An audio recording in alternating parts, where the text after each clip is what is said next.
Bismillahirrahmanirrahim. Alhamdulillahi rabbil alamin. Wassalatu wassalamu ala asyrafil anbiya'i wal mursalin. Sayyidina Muhammad wa ala alihi wa ashabihi wa man tabi'ahum bi ihsanin ila yaumiddin wa ba'd.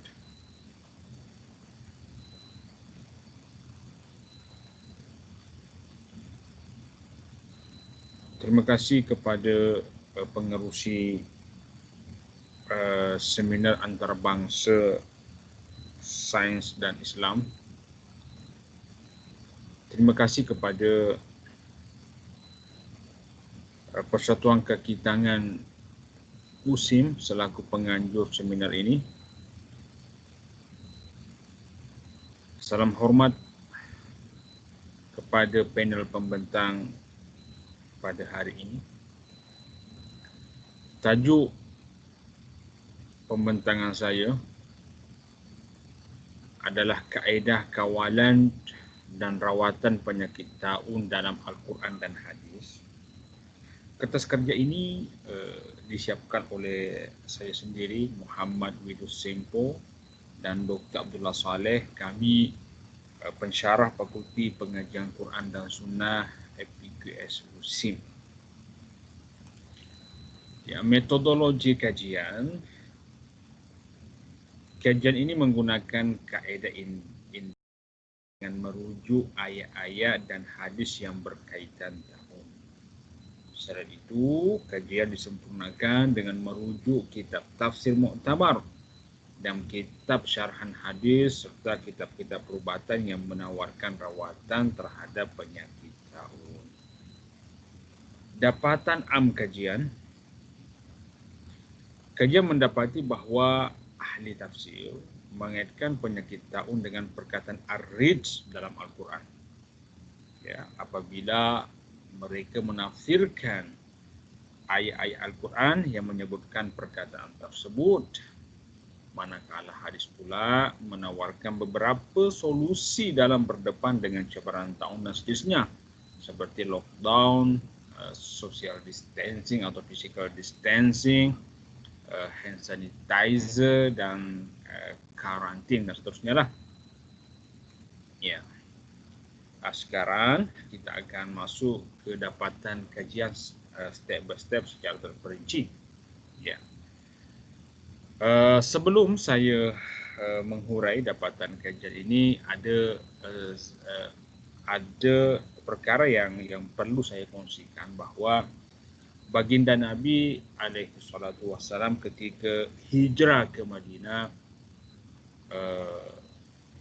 baginda mendapati Madinah ardun wabi'ah, negeri yang berwabak atau tanah yang berwabak. Baginda sebelumnya ditawarkan sama ada memilih taun atau memilih al-humma, demam, sebagai penyakit yang akan menjadi cabaran besar kepada umatnya atau sahabat-sahabatnya ketika berada di Madinah ketika itu. Baginda Nabi tentunya lebih memilih al-humma, demam, sebab lebih ringan berbandingkan taun. Soalannya, kemanakah taun? Jadi baginda Nabi meminta supaya taun itu dihantar ke Syam, janganlah di Madinah. Ya, walaupun demam lebih ringan berbandingkan taun al-humma, tetapi ianya pun menjejaskan kesihatan sahabat.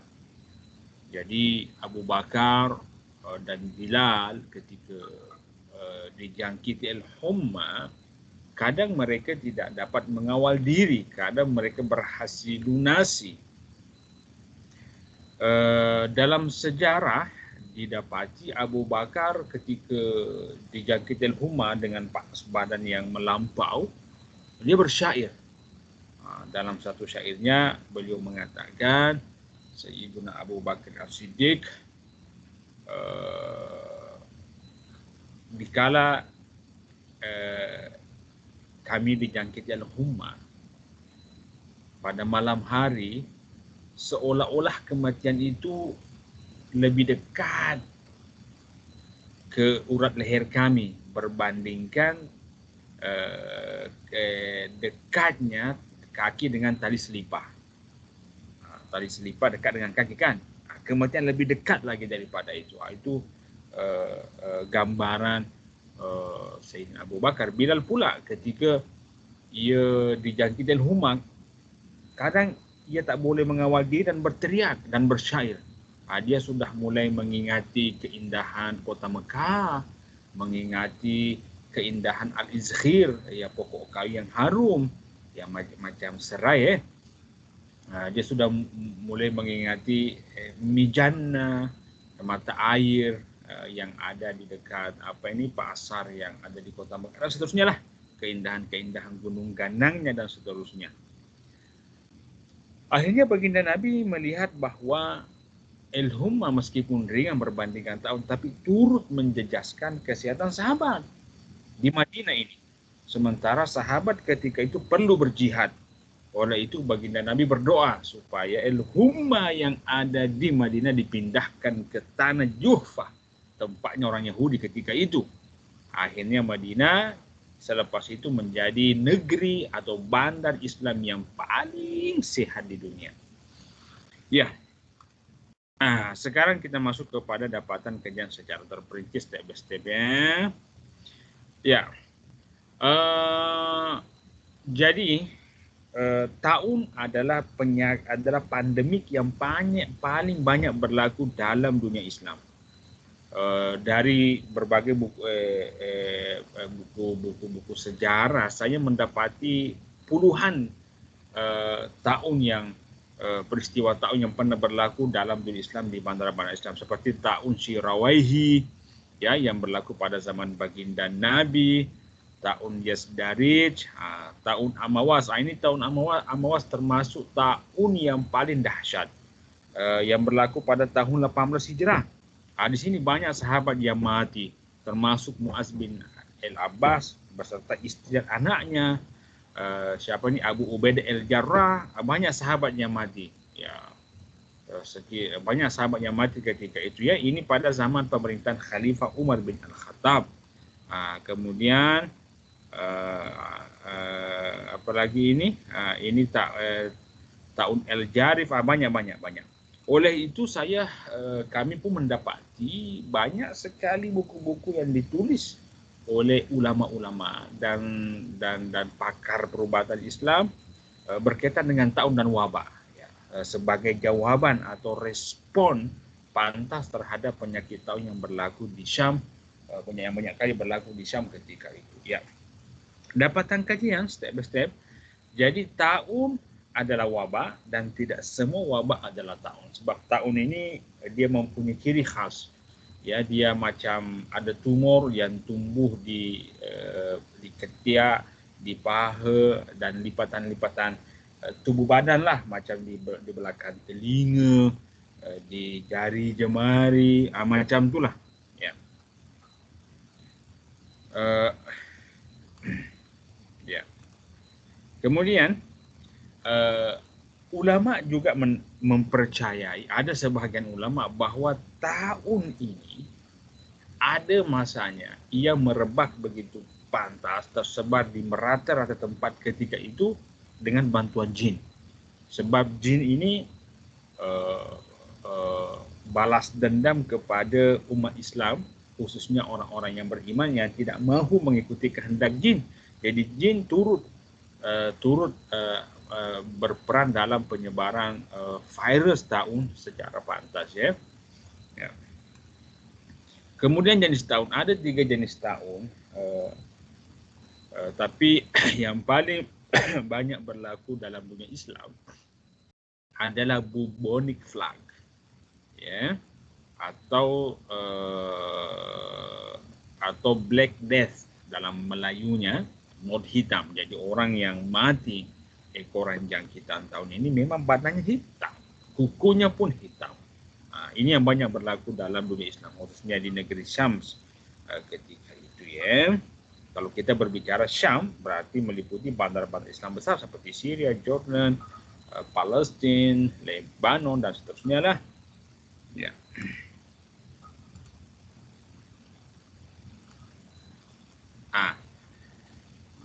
Soalannya, adakah Al-Quran menyebutkan penyakit taun? Ya. Jawabannya, tidak ada perkataan taun disebutkan dalam Al-Quran. Tetapi ahli tafsir mengaitkan taun dengan perkataan ar-rijz. Ar-rijz dalam arti bahasanya adalah azab. Ya. Jadi banyak sebahagian ahli tafsir mengaitkan perkataan ar-rijz ini, asap ini, dengan taun. Dan perkataan ar-rijz sendiri disebutkan di dalam Al-Quran sebanyak 9 kali. Nah, ini salah satu contoh ayatnya. Fabaddal a'udzubillahi minasyaitonirrajim fabaddala allazina zalamu qawlan ghayra allazi qila lahum fa'anzalna 'alal ladzina zalamu rijzan minas sama' bima kanu yafsukun. Jadi Bani Israel telah berbuat zalim karena mengubah isi kandungan Taurat. Akhirnya Allah mengazab mereka, ini Bani Israel ya. Dengan apa? Rijzan, azab, minas sama, daripada langit, atas kefasikan mereka.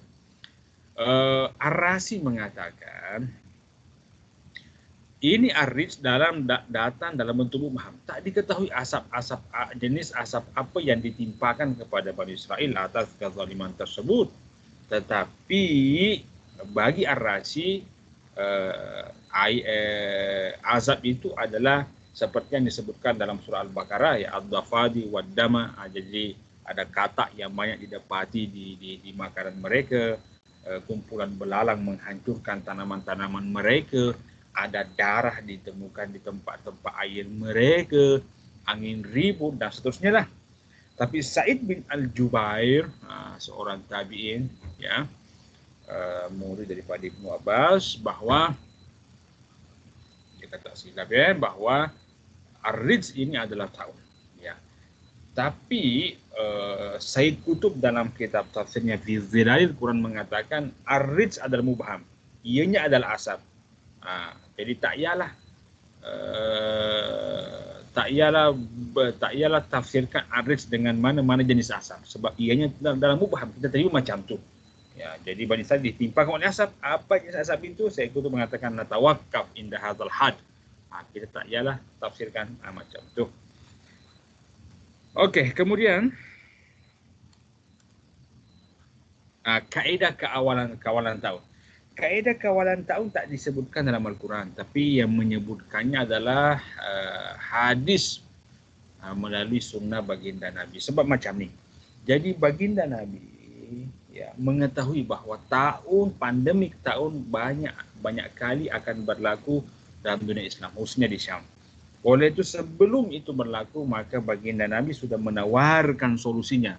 Ya, jadi kaedah lockdown, karantin, penjarakan sosial itu sebenarnya, dan hand sanitizer sebenarnya boleh semua kita dasarkan kepada hadis-hadis baginda Nabi. Saya tidak menyebutkan satu persatu sebab banyak sangat. Salah satu contohnya, baginda Nabi mengatakan at-ta'un ayatul rijz. Jadi ta'un itu adalah azab. Allah pernah menguji hambanya, kumpulan manusia dengan tahun ini. Fa iza sami'tum bi, kalau engkau mendengarkan tahun berlaku dalam suatu negeri, maka janganlah engkau masuk ke negeri itu. Wa iza waqa'a bi ardin, dan apabila ianya berlaku dalam suatu negeri, wa antum biha, dan engkau ada dalam negeri itu, fala tafirru min, janganlah engkau lari. Ini lockdown. Karantin pun boleh. Ya, ini panjang penjelasannya, bukan waktunya untuk menjelaskan secara detail ya. Kemudian hadis kedua, an Abi Salamah, daripada Abi Salamah, dia mengatakan, aku mendengar Abu Hurairah mengatakan, qala Nabi sallallahu alaihi wasallam, la yuridanna mumridun ala musihhin. Orang yang mempunyai kumpulan unta yang sakit, janganlah dibawa kepada kumpulan unta yang sehat. Ini social distancing atau physical distancing. Ini penjarakan sosial ya. Jadi dalam waktu yang singkat ini saya hanya menyebutkan dua inilah ya.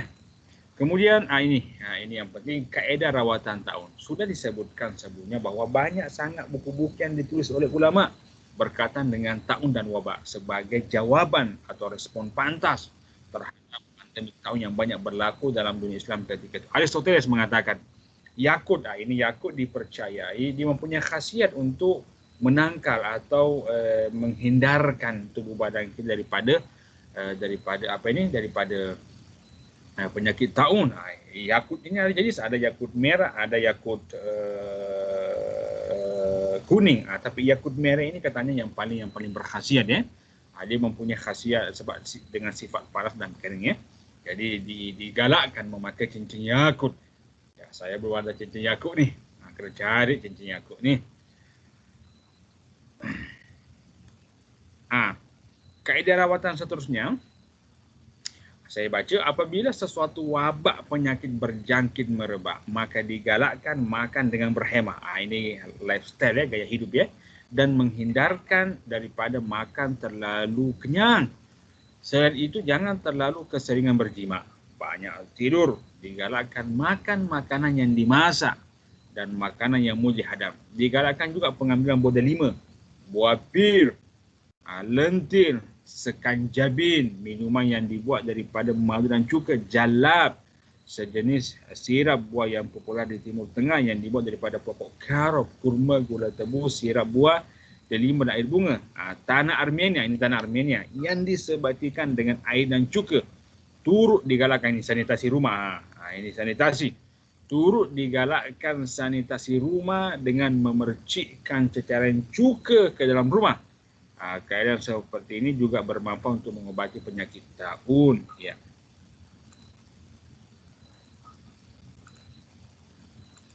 Kaedah rawatan seterusnya.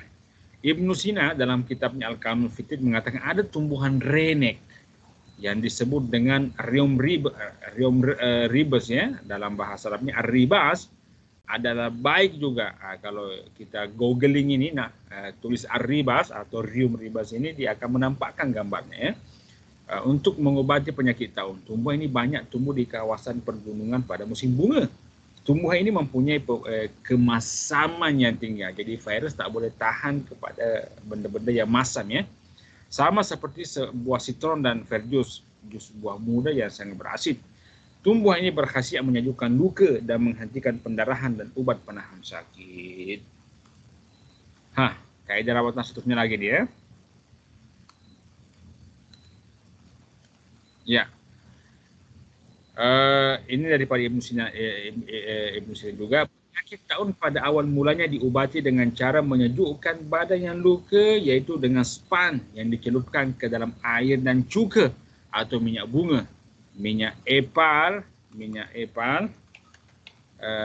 damar, mastik, atau minyak mirtus komunis, duhnul as. Sekiranya taun sudah dalam peringkat yang teruk, maka hijamah boleh dijalankan ke atas pesakit dengan sangat berhati-hati. Sekiranya taun menyebabkan pesakit berasa demam, maka digalakkan tubuh badan pesakit disejukkan. Sekiranya luka badan telah bernanah, maka nanah itu boleh dikeluarkan dengan pembedahan ringan. Ini Ibnu Sina, pakar perubatan Islam. Selain kaedah rawatan itu, dipercaya juga salep falqadis juga baik untuk mengobati penyakit taun, menyembuhkan luka yang teruk, mengobati pendarahan, pecah tulang dan tumor. Ini Ibnu Sina lagi. Ubat berikutnya kontrayerba dalam bahasa Spanyol. Ini bahasa Arabnya kontrayerba, dipercaya juga sebagai ubat anti racun dan dapat mencegah daripada jangkitan taun wabak. Ini saya jumpa di buku Reinhard Fitter An-Nadozi dalam kitabnya Takmilatu Al-Ma'ajim Al-Arabiyah. Ini bukan orang Arab nih yang tulis ini. Tapi kamusnya dalam kamus bahasa Arab. Jadi seperti itulah